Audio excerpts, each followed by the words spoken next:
Hello everybody and welcome to this playthrough for Rookie Division with various wins for the Vineyard Acres and the Sport of Kings 9-hole cup here in Golf Clash the game. Before we take a closer look at all the videos, make sure that you do hit the thumbs up button, also subscribe to the channel and turn on the notifications. For those of you that are looking to improve your game even more, scan the QR code here on the screen or go to patreon.com/golfclashtommy via the link that is in the description down below.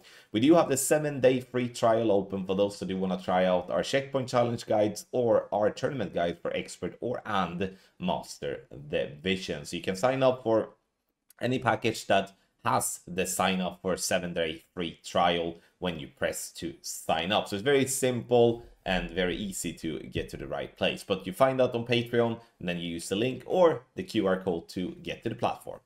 Info box on the right hand side for the club distance adjustment, elevation adjustment, also what ball and club type we suggest you to play with. Have in mind that those are all suggestions and you don't have to follow it if you don't want to, but there is always a plan behind it. So let's go to hole number 1.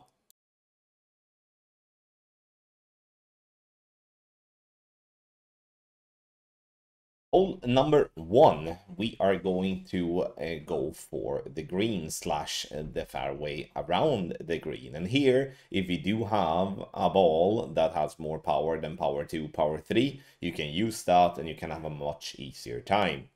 But as per the playthroughs, we're keeping ourselves free to play, meaning that we're using the balls that you can obtain for free in the game without having to spend any money. But again, if you do have the possibility to play with a ball that is a paid ball that gives you more power, or even a berserker ball from the golden shot, then that's a good thing to do. Max plus a 20 is what I'm adjusting the drive, and then using some right curl together with all the right spin possible. Intention is to, once again, to land it by the green or to land it for a wedge. If you land it for a wedge, we do recommend that you use the wedge that gives you the best ball guideline and also then afterwards accuracy. So the Firefly level 5 here is truly a really good club for being played in Rookie Division, in my opinion, but it's only to somewhat display what I kind of want with this, and that is once again to use a club that has a good ball guideline, and after that you look at the accuracy, because if you do have a poor ball guideline, then you can do like this, which is absolutely terrible. We do want to walk away from hole 1 with an eagle.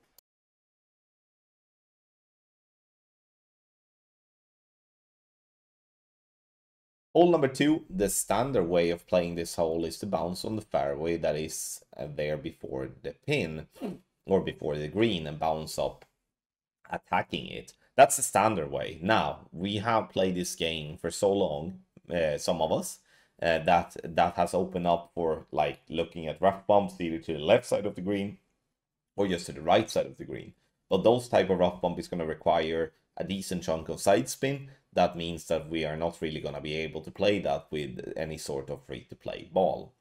Max plus 10 is the standard adjustment here, but as always on par 3s, don't be afraid of changing the adjustment to suit the outcome, meaning if I'm missing like that and having that particular wind angle in the tournament, I would maybe be inclined to play max plus 15 instead to move the ball a little bit more right to not have to change my aim point. Now, that's obviously a little bit of knowledge that might not be suitable for some players, but it's something that I think about when I kind of miss some par 3s like that I'm not afraid of changing the elevation, changing the club distance, or changing, you know, my setup as whole to suit the outcome that I'm getting when I'm practicing, or if I play the last round and I missed and stuff like that. But sniper is the club, mauling ball is not something you have to use, but it is enough to play with that ball if you would so like not playing with any other ball.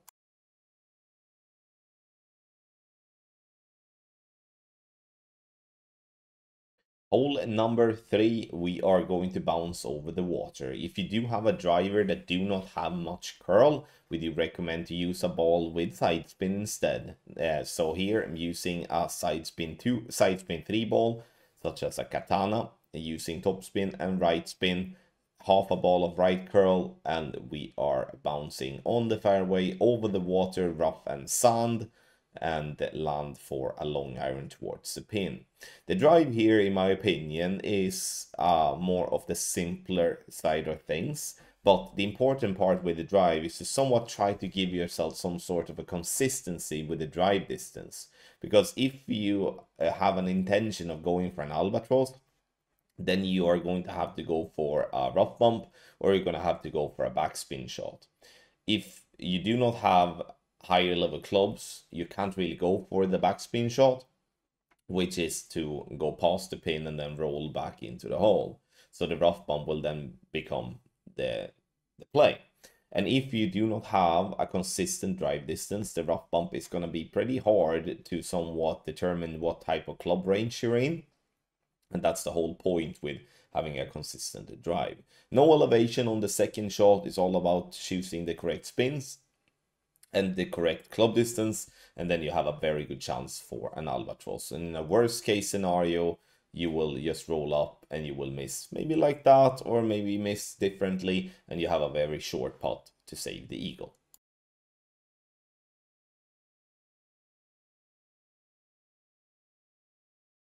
For those that has played any of the golden shot mediums when we have had this hole, this is going to be a very similar way of going about it. We are bouncing on the fairway and we are attacking the pin. Now, you see me playing with a basic ball. You know, it's not for me to flex playing with a basic ball, not at all. But it is a par 3 that is very friendly in terms of not having to use any good balls if you don't obviously want to. The benefit by using a ball that has better stats is mainly the wind resistance. As always, when it comes to par 3s, the more wind resistance you have in your ball, and obviously the lower wind you have, and then that's going to be easier to be consistent with the end result. Max plus 20 with our backbone, and we're using spins that allows ourselves to get the ball to stop in time. Now we're burning the left edge, which is a little bit unlucky, but as always, when it comes to par 3s, make sure to tweak to suit the outcome. One last little thing is like try to use a long iron that gives you the best possible ball guideline and accuracy. A Grizzly level 7 plus is a really good club for that. And also there are other clubs as well, obviously, but Grizzly level 7 plus has the 4.5 ball guideline, and that will help you immensely if you have the possibility to use that club. Take your game to the next level with our Ultimate Tournament Text Guide for Expert and Master Division for the Sport of Kings 9-hole cup. The 7-day free trial is now active, and if you do register for a package with the tournament guides and the checkpoint challenge and guides, you will be able to try everything out for free and then make a decision after that if that's something you feel that is worth investing in. By getting started with a free 7-day trial, you have to register before the 9-hole cup starts. 9-hole cup starts at 9 a.m. Central European time on the Thursday, the 2nd of May. So you have to register before that. And you do so by scanning the QR code here on the screen, or you use the link patreon.com/golf-tommy that is in the description down below. That will take you to our platform where you then choose your package and then you sign up. Have in mind, you don't have to continue if you don't want to after those 7 days, but we do believe that if you just get to try, you will see how much it will improve your game.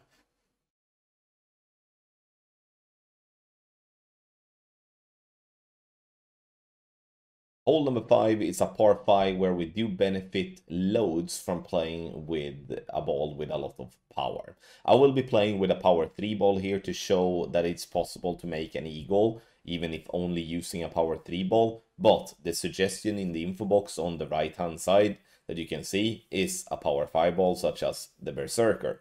If you have the possibility to use that type of ball, that's the ball to use, because that will actually open up the possibility for an albatross. If we do only have the possibility to play with a power 3 ball, we're going to just have to lay up and have to play for the eagle. Max plus 10 on the drive. I'm using left spin and top spin and also curl to try to get the ball to stay as close to the left hand side of the fairway together with as far up as possible. Then you can obviously decide how hard you want to push that drive, because you can push it really hard and give yourself a closer shot to green. But I don't see the point with that if your intention is to go for eagle only. Only if you are pushing for an albatross, then I would push the drive really hard. Now we're playing this one to just save the eagle, which is we are using all the topspin that we can. We are aiming for the second bounce to be by the edge of the rough line. If we do have a headwind, if we do have a tailwind, we need to back up a little bit, because otherwise we're going to fly over the rough, or we're going to bounce over the rough. And then we are getting the ball to be like that, and we have a pot for the eagle. Very tough albatross to get here, especially if you're playing this one with just free to play balls.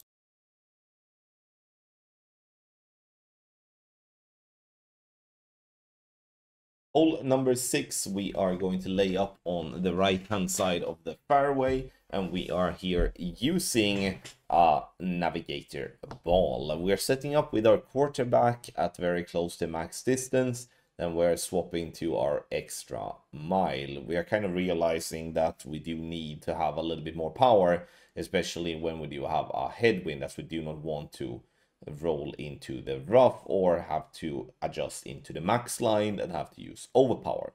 Max plus 10 is the adjustment.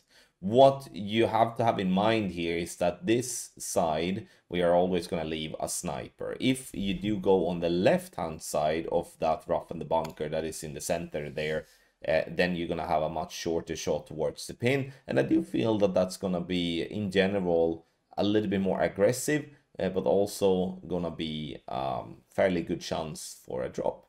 Now I do use my sniper using the ball guideline to the hole, and I'm using the first bounce to be a fair bit away from the rough line to the left. And the reason I do that is to allow myself to hit great, and also any type, and giving myself just more fault margin really, when attacking here from distance. No elevation on the second shot. It's all about choosing the correct club distance and obviously spins and stuff like that. In the end, you have to hit perfect. If you do hit a great ball, you should be missing just like that, but a decent chance for an eagle.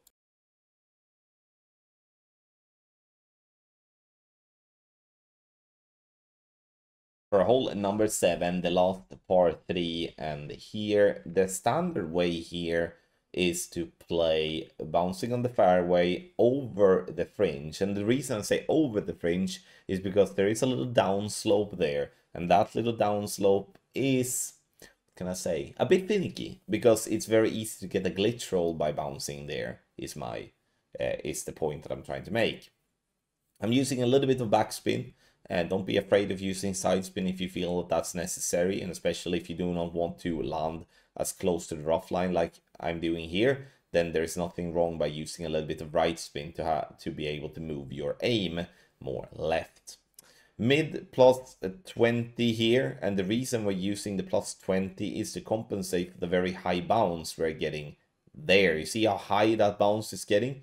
And that's very easy to be under adjusted, like we are here in the video as well, because again, the higher bounce we have, the more effect the wind is gonna give the ball, and it's then gonna be moving left in this instance as we have wind right to left. But definitely a decent and solid chance for an hole-in-one.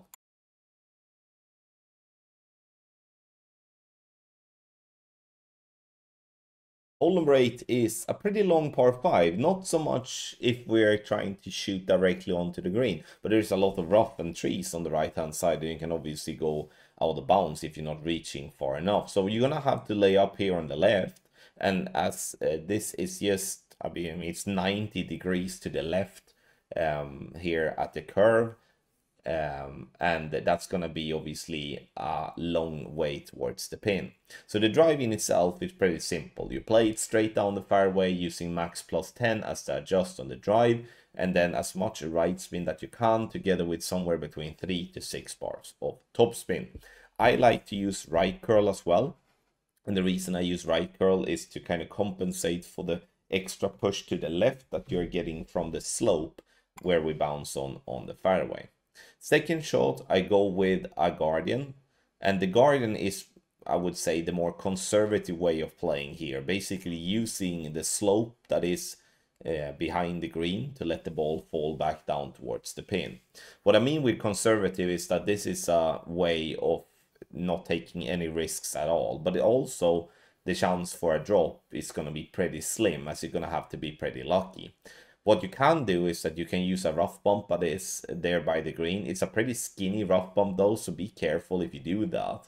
Or you can of course look into sand bumps and stuff like that. But again, the more conservative way is to use the slope there, and if you're lucky you will roll that one into the hole. But other than that, it's going to be a very safe birdie.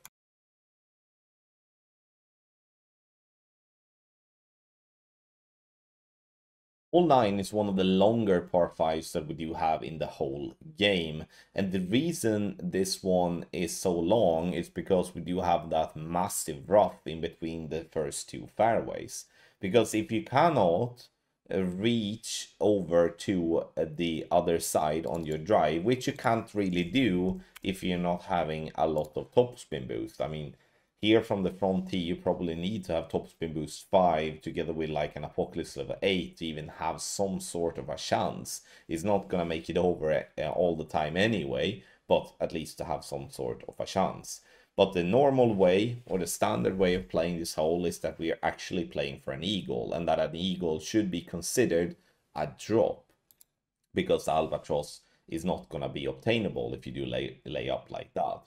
On the second shot, we do go with our wood club, the big dog. I like to go with the one that has the most power and also the most topspin, so we can give ourselves a nice and easy way of rolling past the trees on the right hand side, because that is important. You need to roll past the tree on the right hand side, otherwise you will not have a shot for the pin. To just cover the drive as well, I use quarterback as my drive, and I do use the quarterback in the tailwinds. This to allow myself for the best possible accuracy and ball guideline to avoid rolling into the rough. Now for the third shot, we're going to change around a little bit here. We're going to change to a short iron. We are also going to change to like mid here in the box, and then we're going to put on the video, because now we're not really done. Like, so we do have a short iron, and this short iron, there's pressure on this one. We kind of have to drop a short iron like this if we're going to have any sort of chance for a good spot in the tournament. And that's a reason to why I kind of enjoy this par 5. It's always like the last hole in the tournament, and it's like, okay, now you're always going to have this type of pressure shots, regardless if you do have precision ball or not equipped. It's still going to be that pressure on that, okay, if I'm dropping this one, I might have a good shot for a top spot. If I'm missing this one, I might be bumped down like 5 to 10 positions. I like to play this type of shot no spin if possible. I'm not against using spins here, but no spin gives the more natural rollout in my opinion. And adjust is going to be different depending on where you are in your club distance, but the elevation is going to be no elevation, so 0%. Thank you so much everybody for watching this playthrough with various wins for the Vineyard Acres and the Sport of Kings 9-hole cup. Make sure that you do hit the thumbs up before you leave, and also subscribe if you haven't done that already. Scan the QR code here on the screen to go directly to patreon.com/golfclashtommy. You can try out our guides for tournament or checkpoint challenge for free with our 7-day free trial, but you have to sign up as latest the morning the 2nd of May. Thank you once again for watching, and wish you the best of luck in your Golf Clash game.